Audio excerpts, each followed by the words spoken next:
আসসালামু আলাইকুম গাইস, আমাদের এখানে একদম সকাল থেকে প্রচুর পরিমাণে বৃষ্টি, এত বৃষ্টি যে বাইরে যাওয়ার মতো অবস্থা নেই।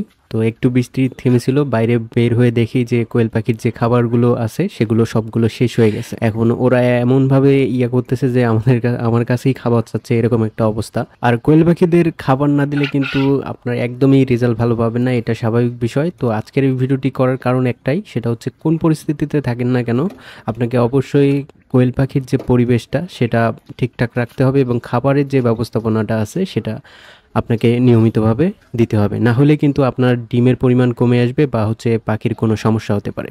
তো দেখতে পাচ্ছেন আমাদের এখানে পানিতে ভরপুর হয়ে গেছে, যে মানে এত পরিমাণ বৃষ্টি হয়েছিল, যদিও বা এখন একটু কম দেখা যাচ্ছে।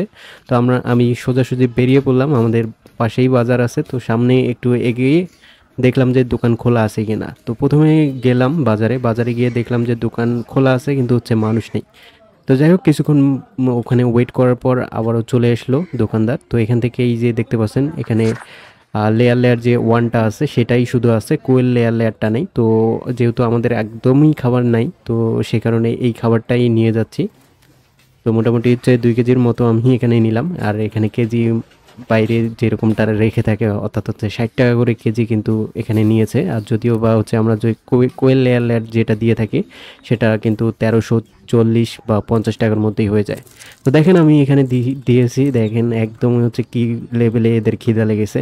আর বৃষ্টি এত পরিমাণ ছিল, সে সময় দোকানও বন্ধ ছিল, যে এদের যে নিয়ে আসবো ছাতা নিয়ে সেটারও চান্স নাই। তো দেখতে পাচ্ছেন আমরা এগুলো দিলাম। তো দেখেন এই ভিডিওটার মেইন কারণ যেটা, সেটা হচ্ছে অবশ্যই আপনারা সবসময় এই চেষ্টা করবেন যে খাবারের যেটা যেরকম পরিমাণ দরকার সেই পরিমাণটাই দেওয়ার। সেক্ষেত্রে কিন্তু হচ্ছে আপনার যে ডিমের যে পরিমাণটা সেটা কমা বাড়া করবে না। অনেক সময় হয় কি আপনারা যত্ন নেন না, তো সে কারণেই কিন্তু অনেক সময় ধরে কিন্তু কোয়েল পাখি ডিম পারে না, এটা আমিও ফেস করেছি।